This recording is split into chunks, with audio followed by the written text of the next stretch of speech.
Puji Tuhan, Shalom. Sekali lagi, Shalom. Baik, Bapak Ibu Saudaraku yang dikasihi Tuhan, kita bersyukur buat kesempatan ini, sebab kita diberikan lagi kesempatan untuk bisa memuji dan memuliakan Tuhan. Dan tentu hal-hal ini baik bagi kita selaku orang yang percaya, karena di tengah kesibukan kita kadang kita bahkan lupa tentang Tuhan. Dalam ibadah kita diingatkan bahwa Tuhan itu ada. Bukan hanya itu, mengingatkan kita bahwa Tuhan itu setia. Nah, baik saudara yang dikasihi Tuhan, hari ini saya ingin berbicara dengan satu topik, waspadalah. Waspadalah. Nah, tentu kemudian kalau kita ingat kata ini, kita mungkin akan mengatakan urgensinya apa kata tentang waspada. Tapi tentu bagi kita selaku orang yang percaya, kita akan ingat ada banyak aspek dalam kehidupan yang kemudian mengingatkan kita ada hal-hal tertentu dalam kehidupan di mana kata waspada dalam kata yang lain, hati-hati adalah hal yang penting. Contoh saja, saat saudara berkendaraan, saudara perlu waspada. Saat saudara jalan, juga perlu waspada. Saat saudara menyeberang, juga harus waspada. Saat saudara berenang, juga harus waspada. Bahkan bukan di situ saja. Saat saudara makan pun harus apa? Waspada.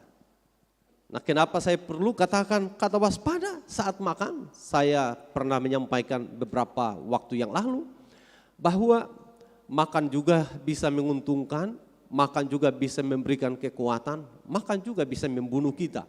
Jadi, nah kalau saya mau praktisnya mengatakan banyak hal dalam hidup ini tentang kata waspada. Namun saya ingin untuk membatasinya dengan menyampaikan buat kita semua urgensi kita tentang kata waspada. Ada dua aspek penting yang kemudian ingin saya sampaikan. Dalam pertama Petrus pasal 5 ayat yang ke-8 dikatakan begini. Pertama Petrus pasal 5 ayat yang ke-8, firman Tuhan mengatakan, sadarlah dan berjaga-jagalah, lawanmu si iblis berjalan keliling sama seperti singa yang mengaum-ngaum dan mencari orang yang dapat ditelannya. Kalau kita baca dalam terjemahan firman Allah yang hidup, saya baca kalau saudara ada di tab atau di HP saudara, saudara boleh lihat terjemahan itu terkait dengan pertama Petrus 5 ayat yang ke-8 dalam terjemahan firman Allah yang hidup dikatakan begini, hati-hatilah, waspadalah terhadap serangan iblis. Musuh yang besar itu, ia berkeliaran seperti seekor singa lapar yang mengaum-aum, mencari mangsa yang akan dirobek-robeknya. Jadi bayangkan, musuh kita itu digambarkan seperti seekor singa lapar. Jadi aspek pertama kita waspada itu karena musuh ada di sekeliling kita. Waspada yang pertama bahwa musuh kita itu ada di sekeliling. Katakan amin. Kenapa dikatakan musuh kita itu ada di sekeliling kita? Saudara, sadar tidak di gereja juga bisa ada musuh saudara? Betul kasih. Bisa ada musuh. Orang bisa angkat tangan memuji Tuhan. Di sebelah juga angkat tangan puji Tuhan. Tapi bisa sampai dengan satu orang angkat tangan, dua angkat tangan, tiga angkat tangan. Kaki juga angkat kaki. Tapi bisa ada musuh saudara. Jadi musuh kita itu ada di mana-mana. Musuh ada di sekeliling saya dan saudara. Jadi ketika kita coba mencerna kata musuh ada di sekeliling, maka yang penting sekali di sini adalah kesadaran kita. Sehingga kemanapun saudara pergi, dimanapun saudara berada, sadar musuh kita ada di sekeliling. Termasuk saya pernah katakan bahwa musuh itu bisa datang dari diri kita sendiri loh. Bisa datang dari diri kita sendiri. Kadang mungkin kita berpikir musuh itu dari luar. Dan saya katakan itu fakta. Musuh itu di sekeliling kita itu bukan mitos. Musuh di sekeliling kita itu adalah fakta. Jadi bukan mitos. Tapi musuh juga bisa ada dari diri kita. Karena itu penting kita untuk waspada. Sebab musuh itu punya tujuan. Musuh itu bukan tidak punya tujuan. Musuh itu punya tujuan. Kalau kemudian kita baca di dalam Yohanes pasal 10 ayat yang ke-10. Firman Allah berkata begitu. Pencuri datang hanya untuk mencuri, membunuh, membinasakan. Jadi musuh datang itu untuk membunuh, menghancurkan saya dan saudara. Apalagi kita selaku orang-orang percaya. Yang berikutnya dia ingin mengalihkan fokus saya dan saudara. Supaya tidak maksimal alias supaya bisa gagal dalam mengiring Tuhan. Jadi kadang musuh itu tidak langsung membunuh kita. Tapi musuh itu mengalihkan fokus kita. Biasanya kalau kita tidak fokus itu tanda kita gagal saudara.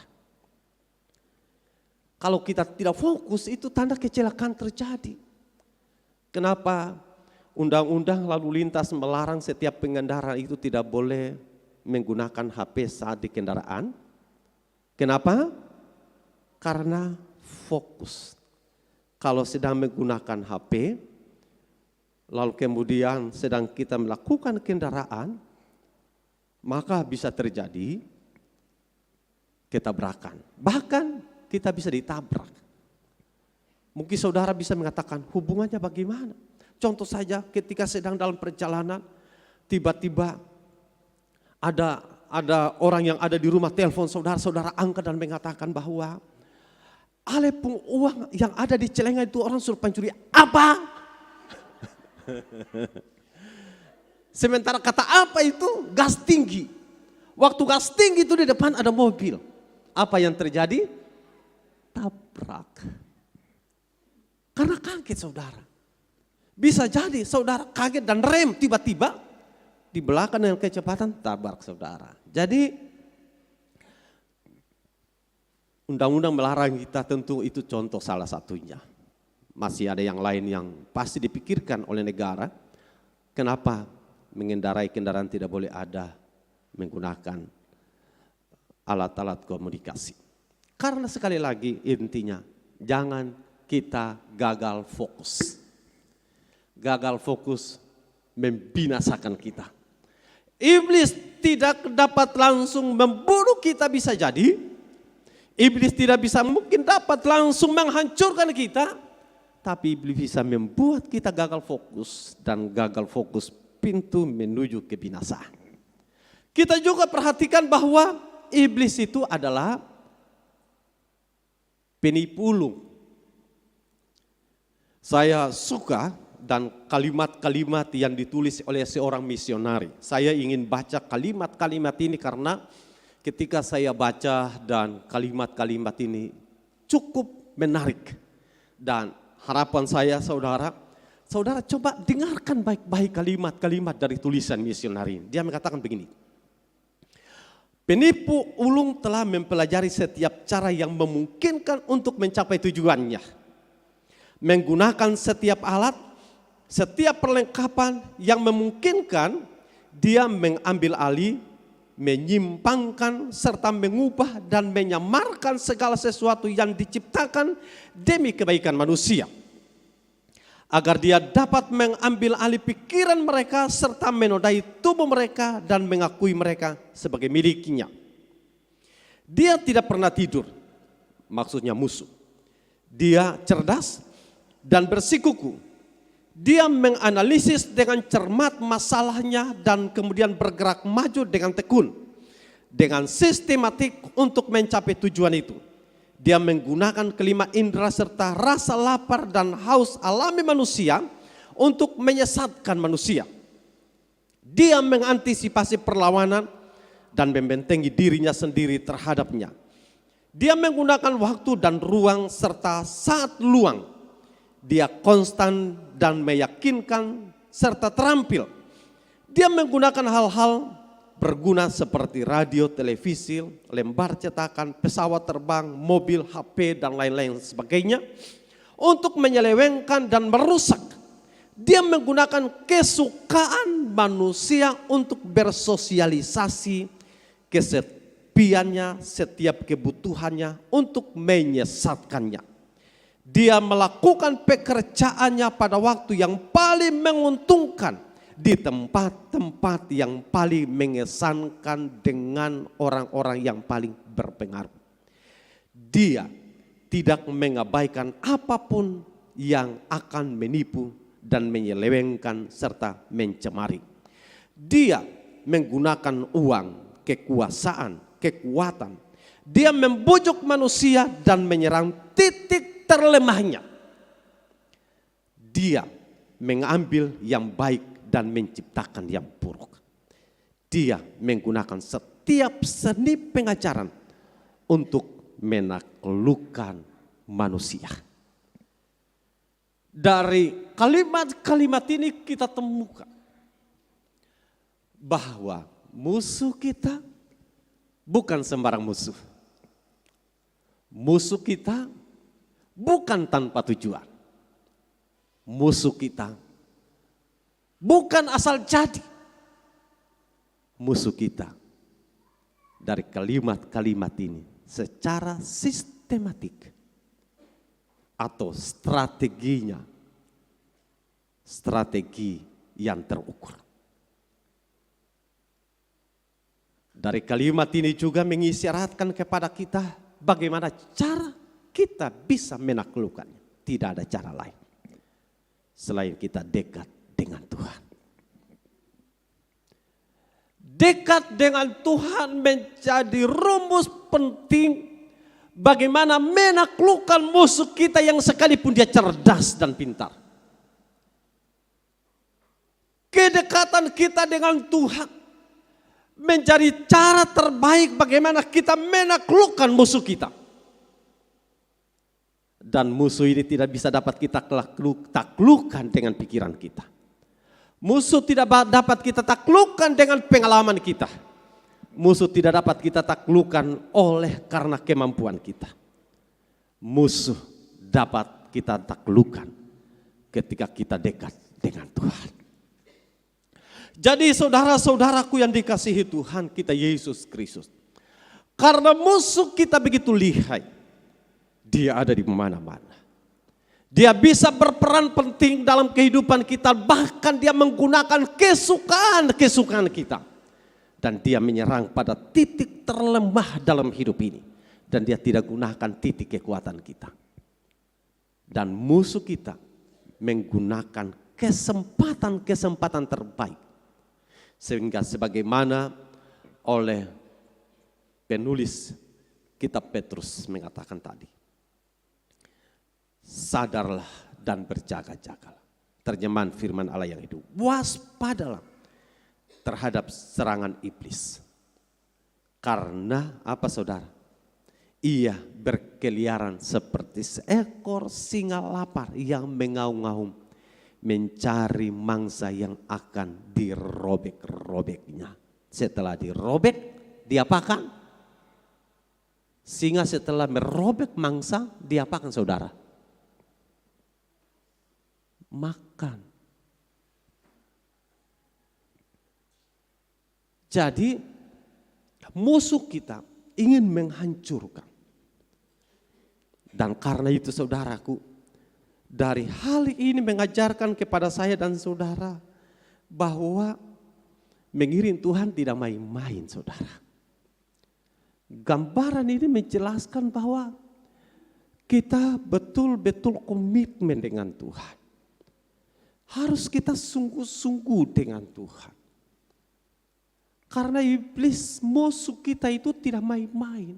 Dia tidak bekerja setengah-setengah. Dia tidak kerja paruh waktu.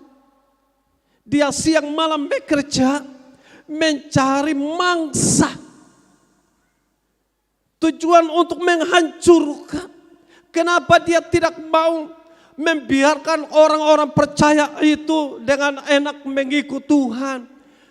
Memuji Tuhan, bahkan ketika orang percaya memuji Tuhan, iblis juga memuji Tuhan. Tetapi justru sebaliknya, ketika orang percaya memuji Tuhan dengan sungguh-sungguh, iblis mulai semakin terganggu.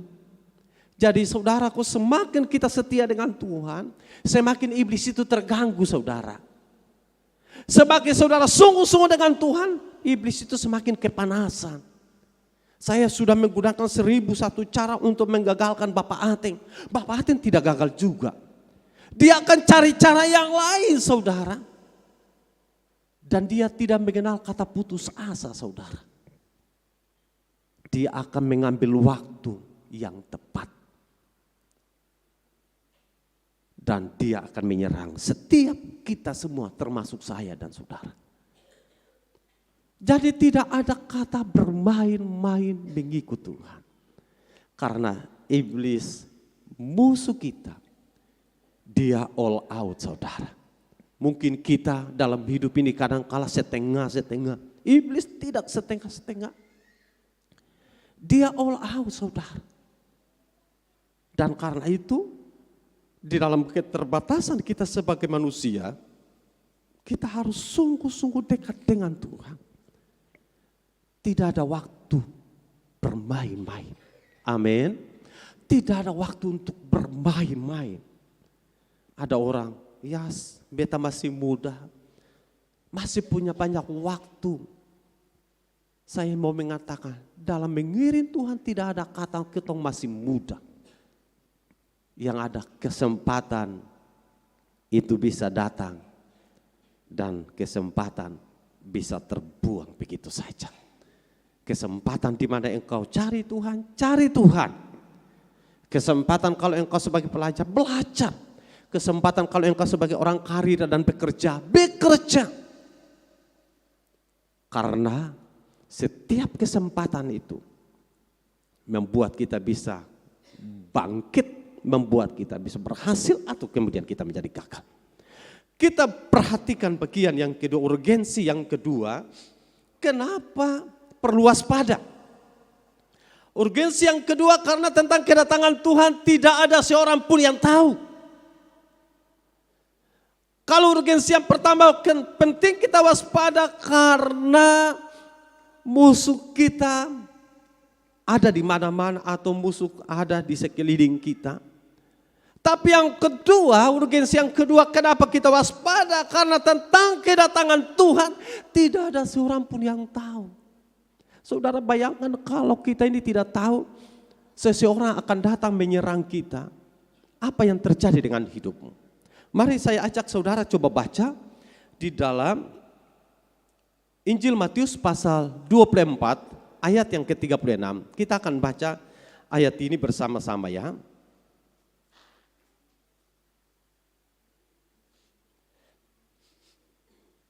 Matius 24 ayat yang ke-36. Firman Allah berkata begini, saudara sudah dapat? Kita baca bersama ya, 2, 3. Tetapi tentang hari, sebentar kita sepakat, serempak ya, 1, 2, 3. Tetapi tentang hari dan saat itu, tidak seorang pun yang tahu. Malaikat-malaikat di surga tidak, dan anak pun tidak. Hanya Bapa sendiri. Tidak ada seorang pun yang tahu tentang kedatangan Tuhan.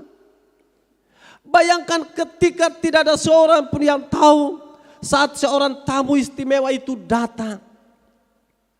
Apa yang terjadi? Bahkan kalau kita bicara tentang tamu, bagaimana kalau seorang penjahat?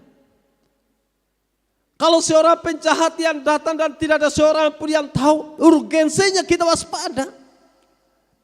Karena kalau kita tidak waspada, musuh atau tamu istimewa yang datang akan membuat kita akan menjadi malu. Karena kita tidak beres-beres rumah, tidak siapkan hidangan, tidak jamu tamu dengan baik. Kita malu. Urgensi yang kedua karena tentang kedatangan Tuhan tidak ada seorang pun yang tahu. Dan kalau tidak ada seorang pun yang tahu, pertanyaan saya adalah, siapa yang bisa tahu? Kalau Alkitab sudah katakan demikian. Dengan demikian, tugas kita waspada, tujuan waspada supaya kita ini berjaga-jaga, tujuan berjaga-jaga supaya mempersiapkan diri ini sedemikian rupa, supaya waktu Kristus akan datang, kedapatan kita ini sudah siap sedia. Pertanyaan lain yang kemudian ingin saya sampaikan, kenapa sebegitu penting menyambut kedatangan Tuhan? Karena kehidupan kita di dunia adalah kehidupan yang sifatnya sementara. Sifat hidup manusia di dunia ini, apa itu saudara? Sementara. Dan kalau sifat hidup di dunia ini sifatnya sementara, saat engkau asik-asik bekerja, ingat hidupmu sementara. Dan dua hal yang membuat kita, saya pernah menyampaikan, pintu menuju kekekalan itu ada dua, kematian dan kedatangan Tuhan. Kita mungkin mengatakan, ya beta masih kuat, masih sehat. Oke, tapi tentang kedatangan Tuhan tidak ada seorang pun yang tahu. Pertanyaannya, kalau detik ini Tuhan datang, sudahkah kita siap? Kalau di malam hari Tuhan datang, pertanyaannya, sudahkah kita siap? Kalau besoknya Tuhan datang, pertanyaan, sudahkah kita siap? Ataukah bahkan ketika kita sedang berjalan-jalan, tiba-tiba Tuhan panggil kita pulang ke surga, pertanyaan, sudahkah kita siap? Di tengah asiknya kita bekerja, ingat hidup kita di dunia sementara. Yang kedua, ketika Tuhan datang, sudahkah kita siap? Mengakhiri seluruh babak pertandingan iman di dunia dengan dua cara, kematian dan kedatangan Tuhan. Saat Tuhan panggil kita, saat Tuhan datang, sudahkah kita siap? Karenanya penting kita untuk waspada. Nah, cara di mana kita semua menyambut kedatangan Tuhan, jaga kestabilan mengikut Tuhan, agar supaya kestabilan kita itu tetap terjaga. Kestabilan mengikut Tuhan harus terjaga. Frekuensi itu harus bisa tetap terjaga, supaya bukan turun malah naik. Frekuensi kesehatan rohani harus tetap terpelihara. Atau katakanlah kesehatan rohani kita ini harus terpelihara. Saat mungkin sakit, obatilah supaya kesehatan rohani itu sembuh. Jangan biarkan sakit rohani kita itu semakin hari semakin parah. Sakit rohani itu membuat kita itu mati rohani. Tidak mati jasmani tapi mati rohani. Dan kalau kita mati rohani, maka kita akan menjadi pribadi yang tidak siap dengan kedatangan Tuhan. Kita harus sehat rohani.